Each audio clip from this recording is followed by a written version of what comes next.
This is our section on hypothesis testing. So we have just gone through confidence intervals, which gives us, we were looking for, say, the 90% or 95% middle of the normal curve. What we're going to look at with hypothesis testing is for the unusual things to happen that are in the tails of the normal curve. The good news is our calculator, the numerics calculator, will do most of the heavy lifting for us. We just need to understand what we need to input, and then the results that it gets for us, the calculations it does, what those each mean. And we're going to do it through a visual process. Calculator will help us with a visual as well. So let's go ahead and get into this. Okay. So it is similar to confidence intervals in that but we will look at the tails of the normal curve rather than the center. So this first section, we're looking at the introduction. We will then look at testing for the mean with the population standard deviation known. We'll be doing a z-test. When the population standard deviation is unknown, we do a t-test. And again, it's all incorporated here in the calculator, but we will know when we do which type of test. And then the last section, we're going to look at doing testing for proportions. So we'll do an introduction, and then we'll start into looking at testing for the mean, how we can do that. And the way the calculator works, we put in similar things for each of these as we go forward. So what is a hypothesis test? Well, it's an explanation made on the basis of limited evidence as a starting point. So we will have a sample. The thing we're looking at is we don't know the population mean. The population is big. We can't get at all the data in the population, but we can take samples and we can get sample means, and that's what we're going to use that to try to get close to what population means might be. We're going to use this to basically be able to tell with those sample information whether claims that are being made are true or not. So the claims will be either about the population mean or a proportion.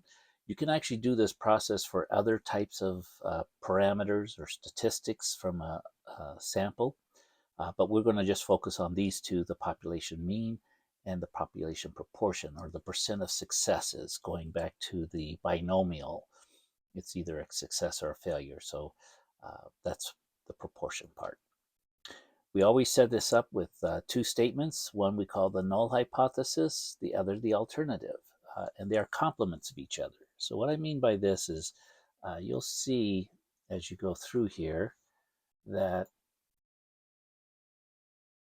we will use a null hypothesis, which we write as H sub 0, null, that this hypothesis, the first one, is that the mean, or if we're doing the proportion, the p, but we'll just focus on the mean for today, is equal to some value. So that's maybe, say, 20. The alternative hypothesis, in this case, we'll call it H sub a, for the alternative, would state that the mean was not equal to 20. Okay, and so you see with these two statements, if we go on a number line,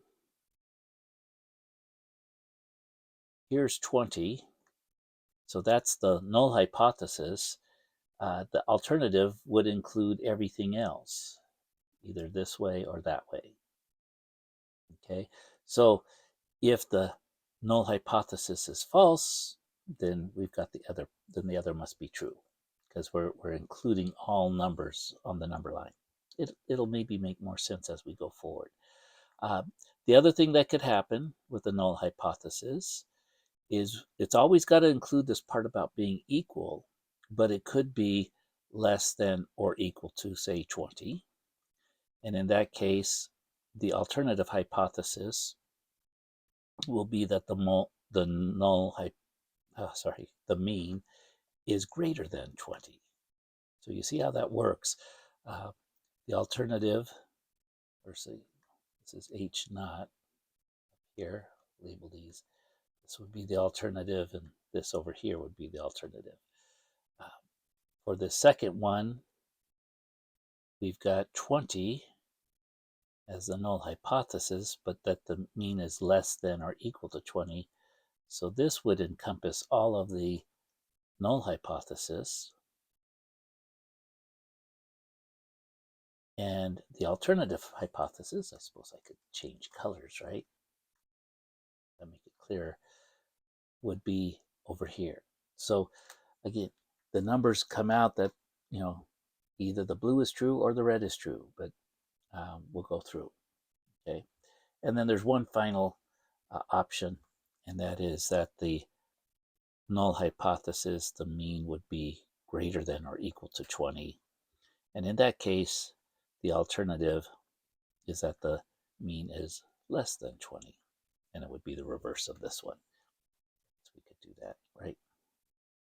20, here's the null hypothesis, right?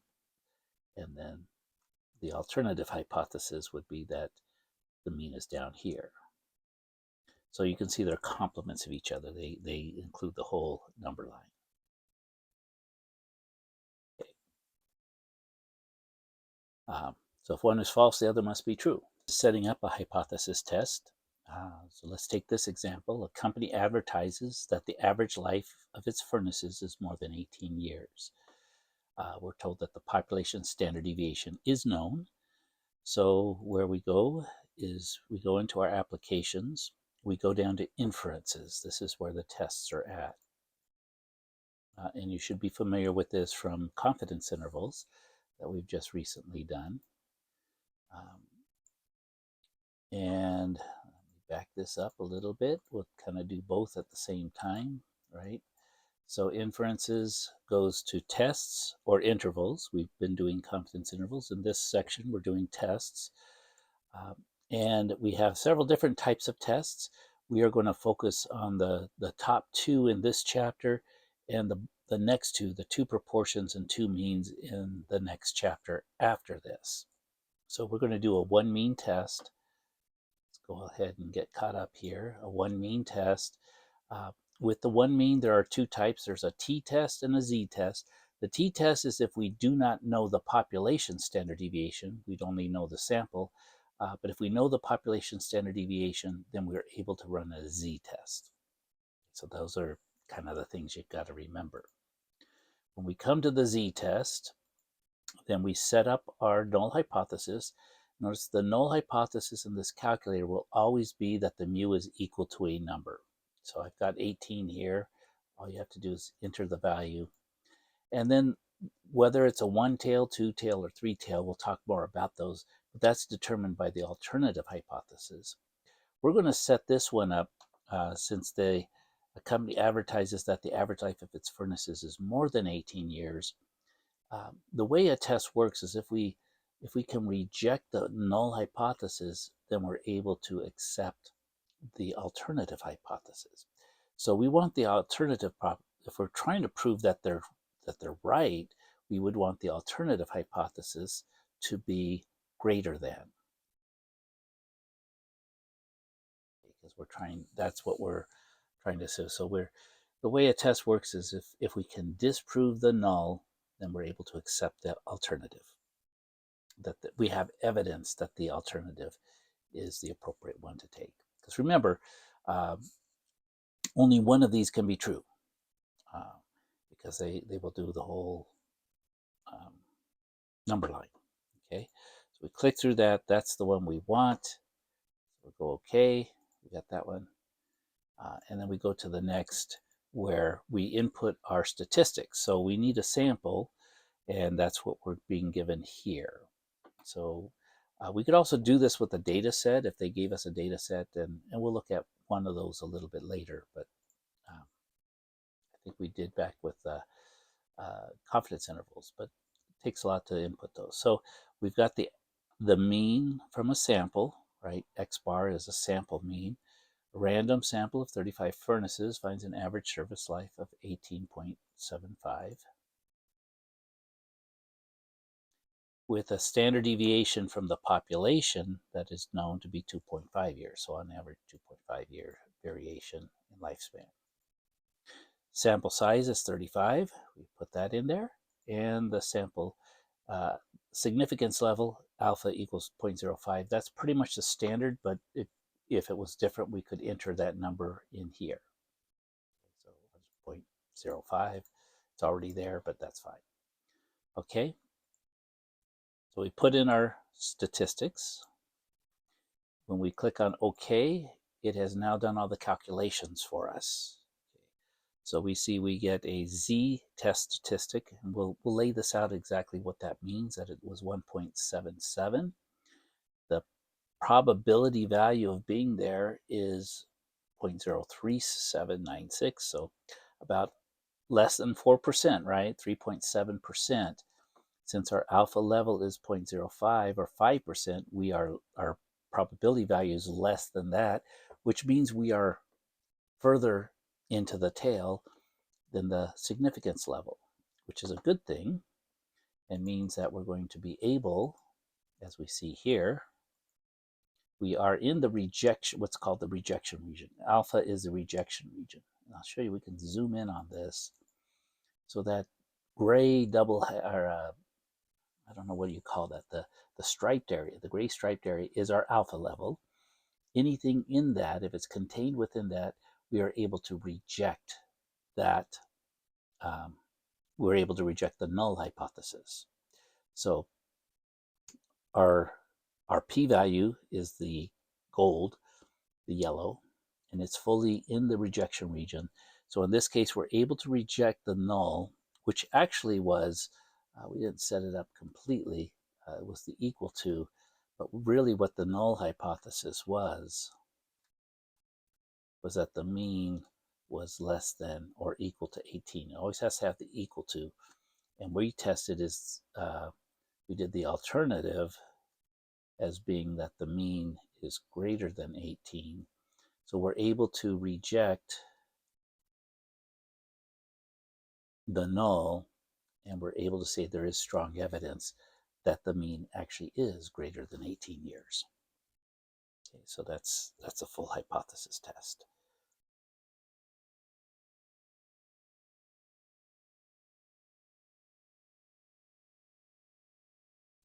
And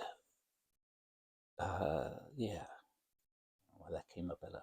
What I want to show you is these hypothesis tests are very sensitive to the sample size. So I'm going to do this one just real quick. Notice everything is the same as the last one, except the sample size is not 35, it's 12. Let's see what that does to our test, just changing the sample size.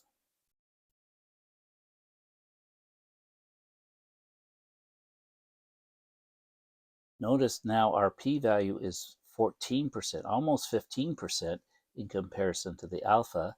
When we come here, we see that we no longer can reject. Let's zoom in. I guess we don't really need to.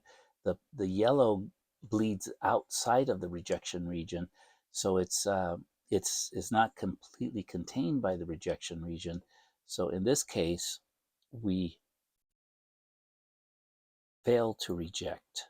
Okay, so those are the two options: is either reject the null, or in this case, we would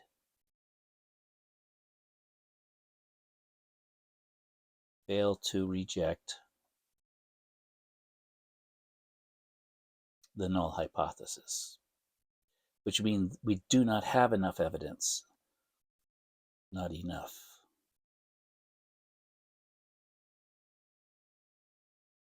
evidence to say really anything. We can't say it's not 18. We can't say it is 18. We can't say it's more.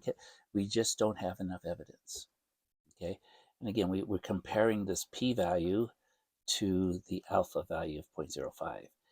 This is bigger, so what we've got is that the p is larger than the alpha value. So then we fail to reject. last one, p was less than the alpha, we could reject. So that's how a hypothesis test works. Okay. When we're doing hypothesis tests, there are two types of errors that can occur. We can either reject or fail to reject, so that leads to two potential errors. If we reject the null hypothesis and the null hypothesis is actually true, right, that's a type 1 error.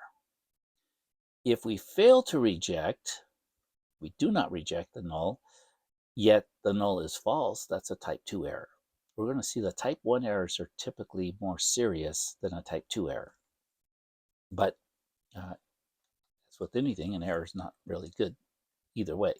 So a type 1 error occurs if the null hypothesis is rejected when it is true. So if you don't reject the null, you can't do a type 1 error, right? The type 1 error could only occur when you have rejected the null. Not always, right? If you rejected the null and it's not true, then there is no error. It's a correct decision. But we will be asking about what type of error could this be. If you reject the null, it could be a type 1 error. Okay. Oftentimes we can't tell because we don't get to know the actual population mean. Type 2 error would occur whenever we did not reject, but the null was actually false. Okay, so type 2 error occurs if the null hypothesis is not rejected when it is false. So this little table will be helpful to just kind of remind yourself. If you rejected, the only type of error you could have is a type 1. If you did not reject, the only type of error you could have is a type 2. And again, type 1 errors are typically more critical than type 2 errors. Because remember, with the type 2 errors, if you did not reject, you don't have enough evidence to really say much of anything, so it doesn't really influence your decision making. However, you make a type 1 error, you have made a decision. You have rejected something that should not have been rejected, and so you're probably going to go in the wrong direction with your decision. So type 1 errors more critical. So with that in mind, the way we can reduce the type 1 errors from occurring is to have a smaller level of significance, because then we're less likely to reject it. We would really need strong evidence. So an alpha level of, say, 0.01 is very, very strong, 1%, that it's very extreme before we would reject it. 5% gets used quite often. 10% is a little bit too maybe liberal. And that's where we might get some problems. So you might want to be at a 5% or a 1% if it's a very critical situation where you don't want a type 1 error. As we mentioned, there are 3 different types of tests. So the calculator always sets up with the mu equal to 18 or equal to the mean. And then we set up the alternative tests with these, either the mu is less than, not equal to, or greater than. And once we've done this with each of these, the null, the actual null is a little different. So if we choose, back up, if we choose this first one, what the null hypothesis actually is that the null is greater than or equal to 18. If we choose this middle part, what we're really saying is that the null, this is the one, it is what it is, that the mean is equal to 18. And if we do this last one, remember, because it always includes, it's the complement. So if the alternative is that the mean is greater than 18, the null would actually have been that the mean is less than or equal to 18. Okay, so these are how they would be written up in a report. In our calculator, they just simplify, and the null hypothesis will always have the equals, the mean, and then we choose from here. And we'll see that this gives us 3 different types of tests.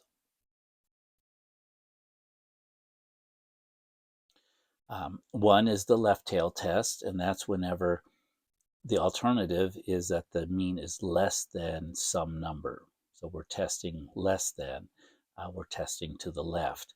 Again, notice that the null is that the mean is greater than or equal to k. So we set up with a left tail test, we get a standardized test statistic, which is based on the alpha level. And we'll go over that different alpha levels would have a different z-value. We'll go through that and see how that sets up.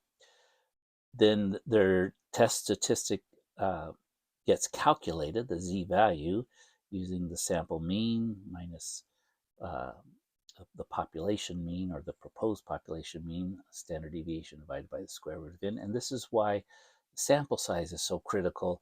A larger sample size oftentimes is more helpful, right?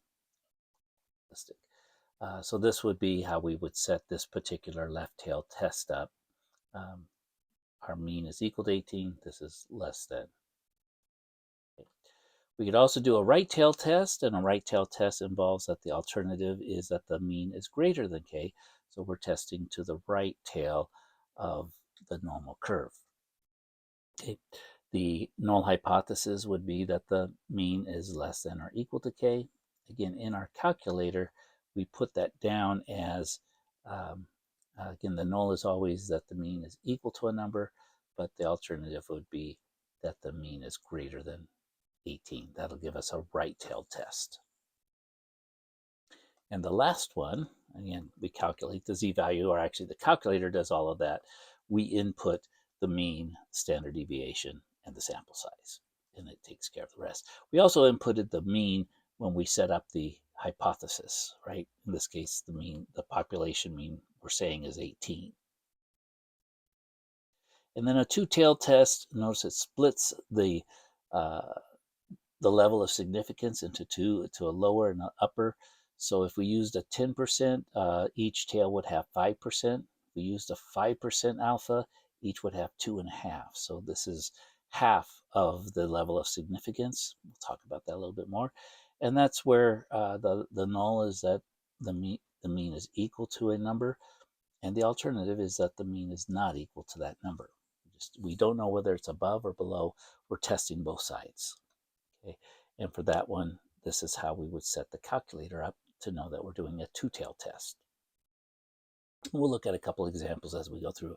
Calculator will calculate the z-value, and we'll see whether that is in the rejection region or not. And then we either reject or fail to reject. Two things can happen. Okay. So the way we go about this is we state the claim. We set our two hypotheses, a null hypothesis and an alternative. The null hypothesis always has the equals to part. We are usually given our level of significance. They ask us to do it at a 5%, a 1%, a 10%, something. So that's given to us generally. And the lower the level of significance, then the less likely it is to be a type 1 error. So we determine the sampling distribution. Again, we input that. We calculate the test statistic through the calculator. And we're going to go from there. And then the two things that happen is once we have the p-value, the probability value it gets calculated, then if our p-value is less than the significance value, so that means p is less than alpha, then we reject. If p is not, so p is greater than alpha, then we would fail to reject. So only two outcomes. And then we have a statement. If we reject, we can say there is evidence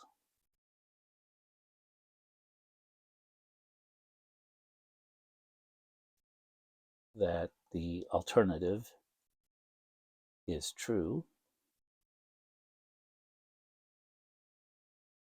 If we fail to reject, there is not. Do the not big yelling, right? Is not evidence. We do not have, or at least not enough. There is not enough. There may be some evidence, but not enough evidence that the alternative is true.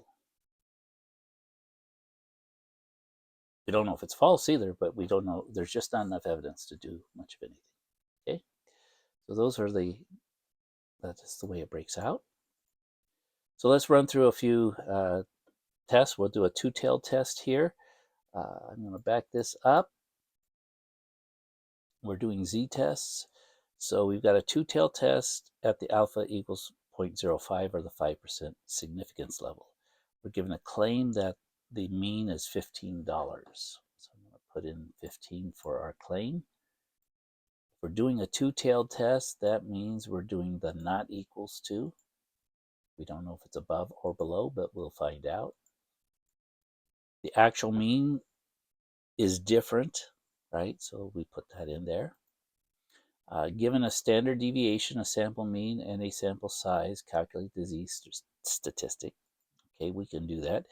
This actually should have a bar. I didn't have I wasn't able to find it on there. So, but this should be x bar because that's the mean. And so we're going to input that information into our calculator. Again, if you follow along with this, you'll get used to. You'll get some memory in your button pushing fingers. Sigma is 0.75. So that's the population standard deviation. Sample size is 35. That. And we were asked to do it at the 5% level, 0.05. We are doing it at that level. We have now calculated the z-value. What I want to show you is, as we go through this, I'm going to set up the test before we go to the next page and have this give us the graph. So since it's at a 5%, what that means, let's do that in, I'll do it in blue. So at the 5% level, we're doing a two-tailed test. That means that the rejection region is right there, almost at -2 and +2, just below.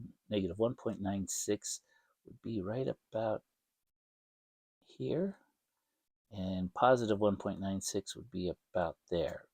And so that forms the rejection region on both sides, two-tailed test.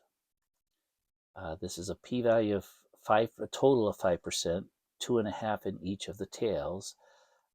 What we see here is we've got a p-value of 0.0486, still smaller than the alpha of 5%. So we're going to see we're going to be able to reject that. This z-value of -1.97, I'll do this in the yellow, -1.97, notice this was -1.96, is really right on this boundary place here, but just slightly in here. This would be our yellow part down here. So what this does is we're going to see we would be able to reject this. We're in the rejection region. We know that because of the p-value is less than the alpha value, and the z-value, the test statistic, is larger than this, the two-tailed test boundary. Okay.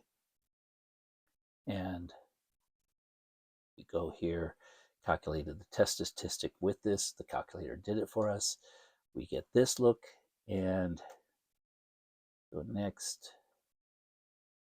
We can actually, if we hit the plus, you can actually zoom in on it, and you see, yes, it's very close to there, but it is definitely in the rejection region. You're zoomed out, you don't really see it quite as well.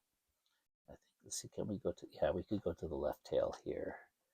So the left tail is here. And what we found in our calculation that we got is that our z is -1.972. Okay. And that means, yeah, this mean here is less than.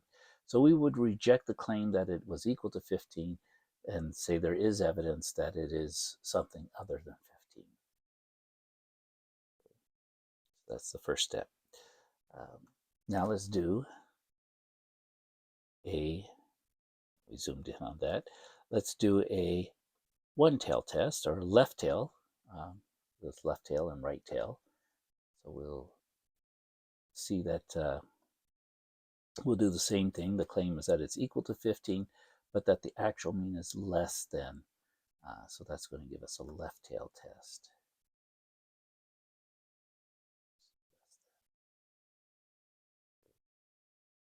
We'll input the statistics, which we're going to see are the same values. And so we can just not have to change any of these. And we see that we've got a left tail test. Again, we can set these up. Actually, need that one. For a left tail test, we're down here at a 5%. The z-value we're looking at is negative 1.645. Here's negative 1, here's negative 2. 645 is a little bit more than halfway between here, right? Closer, a little bit closer over here. So maybe about here. And so this would be our rejection region. And we're going to see the calculator will show that to us as well. Our p-value is 0.024, which is less than the alpha, right? Alpha is 0.05, so we know we are in the rejection region. And the z-value also tells us that we're at negative 1.97, which would be about right there. And so this is we are definitely in the rejection region. Okay, so that's how these tests are. And so we could reject the claim, we could reject the null and say there is evidence to suggest that the mean is less than $15. There's strong evidence, right?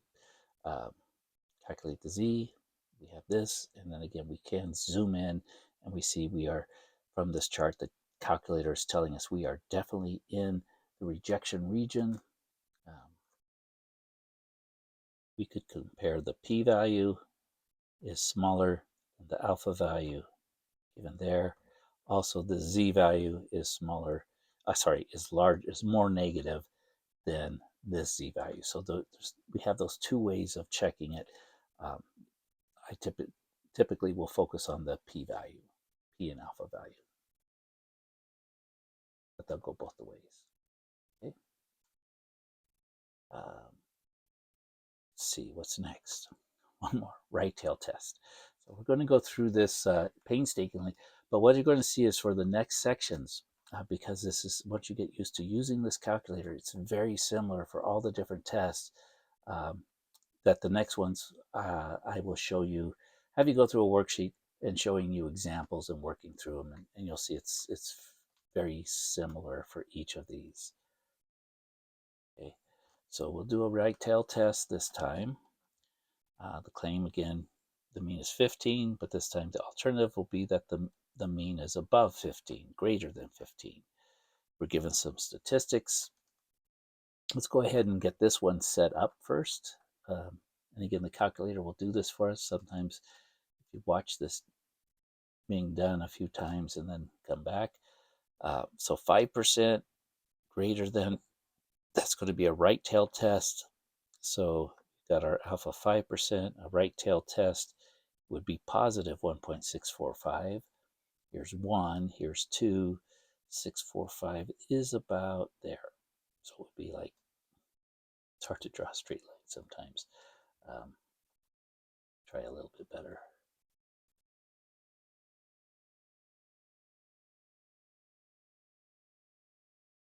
There we go. And so this is our rejection region. We're going to see what we get calculated with these. So we'll back up. And remember, we have to reset the test. We're going to, in this case, do a right tail test. We'll input the statistics. All the statistics have stayed the same. And we'll go to the next, and we can kind of see, no, we aren't going to reject this, right? This is a 0.97 compared to, it's huge in comparison to the alpha. And the z-value tells us we're down here at -2, so we're not anywhere near this rejection region. Okay,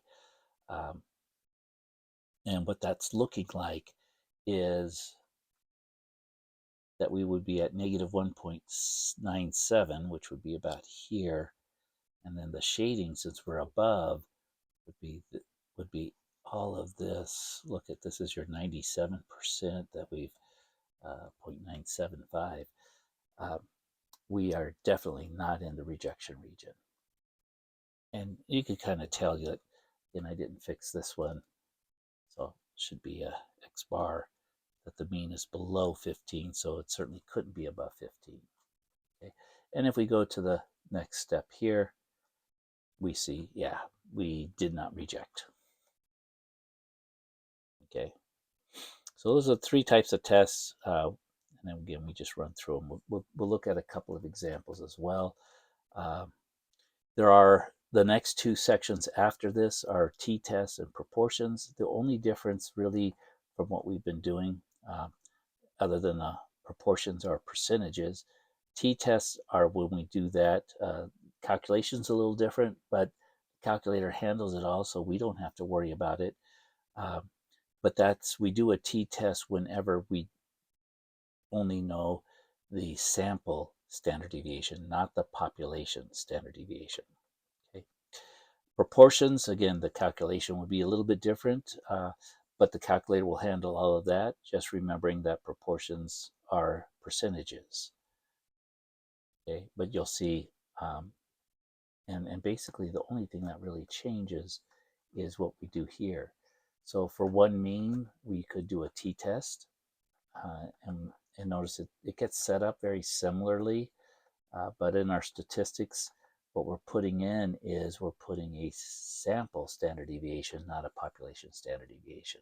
So it then knows to do the calculations differently. When we do one proportion, what we're going to be putting in is a percentage. So this will always be less than 1, because 100% is the whole normal curve. So this will be some percentage less than 1, and then the percentage will be either above or below or not equal to, right? So we have these same choices. But instead of having a mean and a value, we have a percentage. Okay. So there's some of those that you'll work.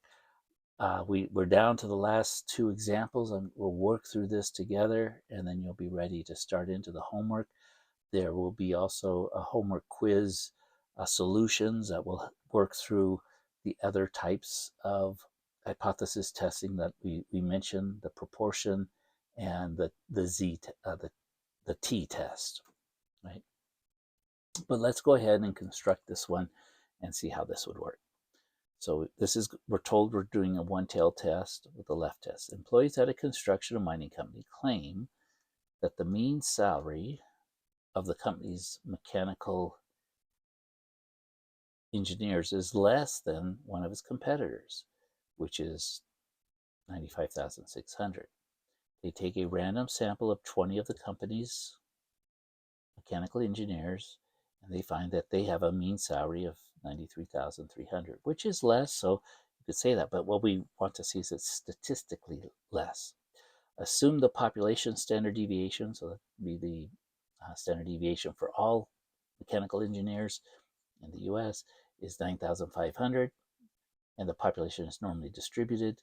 Let's go at a 0.05 test employees claim. So their claim is that they are getting paid less than this amount.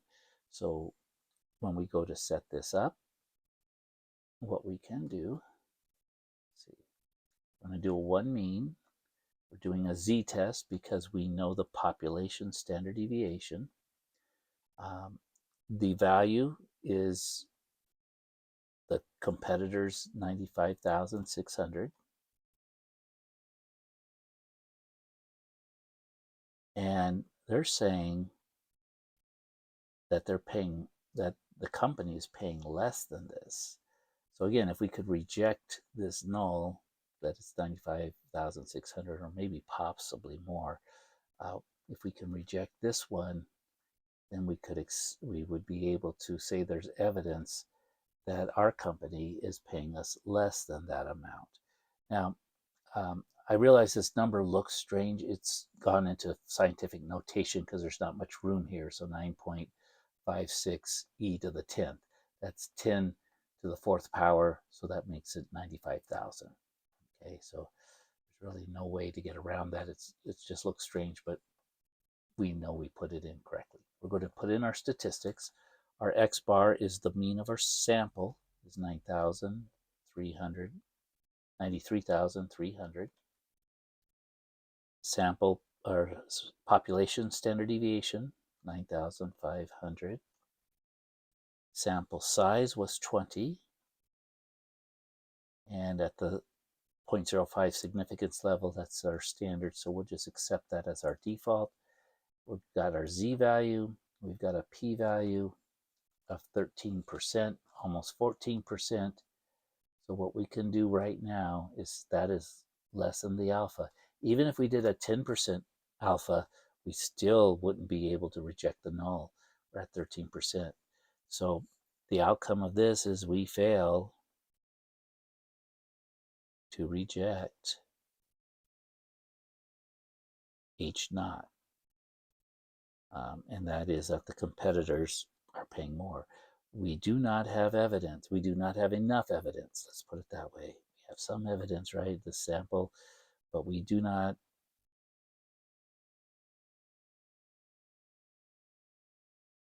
have enough evidence to say that our company is paying less.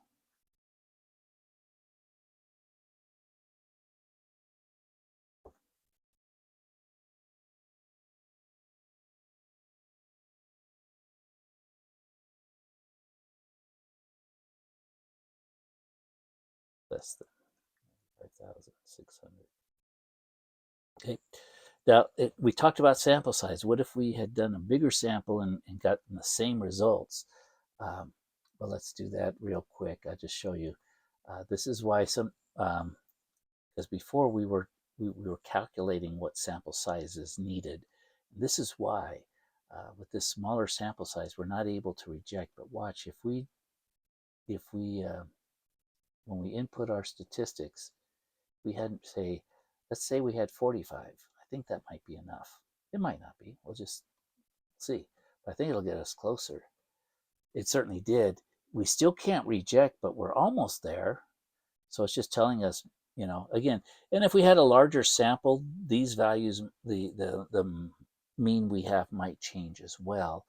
But this is a way we could say, well, hey, maybe if I take a larger sample, how about if I had a 75 sample? Let's see, where am I? Make this 75. Then we're actually able to. It's almost a 2%. So with if this was a large enough sample and we had the same values, then that's the way the statistics working. You can say, yes, statistically you are paying less. That's it's a difference of about 3,000 a year, 2,000, 2,300. So it's something, but it's, again, if with only 20 samples, we don't have the evidence to do that. All right. So let's look at the last one. Here's, yeah, see, actually I didn't go to the rejection region, but we can see we're not in the rejection region. Okay. Here's a two-tailed test example. So a researcher claims that the mean annual cost of raising a child between the ages of 1 and 3 in the U.S. is $13,350. In a random sample of families in the U.S., the mean annual cost of raising a child between these ages is $13,186. The sample consists of 1,000 children. Assume the population standard deviation is 2,750.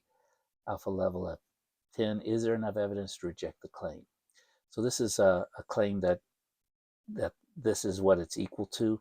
And so it's a two-tail because we're going to try to show that it might be different than that. So it's a z-test because we have the population standard deviation. Our value is 13,350. That was the claim. And so the alternative is going to be that it's not that value. And again, it looks a little strange because it's got scientific notation, but hopefully you can deal with that. We're going to input our statistics. The sample we came up with has a mean of 13,186, which is different than 13,350, but let's see if it's statistically different. sample or standard deviation of the population is 2,750. Sample size is 1,000. It's a pretty large size, and we're doing it at the 10%. Go and we'll see our p-value is 0.05. That's less than the alpha value of 0.1. So we are able, in this case, to reject it and say that the cost is actually different than 13,350. We can't say if it's greater or less than, we just can say it's different. Okay, and you'll see we've got a two-tailed test, and as we zoom in here, we were down here, we definitely can reject the null, which is that it was equal to 13,350, and say that it's something different. Now, if you wanted to go back and do a one-tailed test with this, you could set up your hypothesis differently to see if it's going to be less than. But it might not pass at that level. Okay, so in this case, we can reject the claim. Yes, reject the null. There is evidence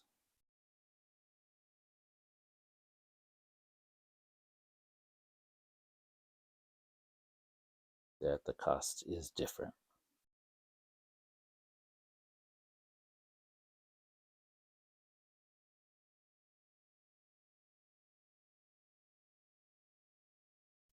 Than 13,350 to raise a child, that kind of thing. Okay, so this will get you a good start. Go ahead and get into the homework. After this module, there is a worksheet that I would encourage you to go through, and it will take you through doing t-tests as well as proportions, and you'll see that the calculator works very similarly in both cases, and there's videos that will help walk you through each of those as you do those. All right, thank you very much.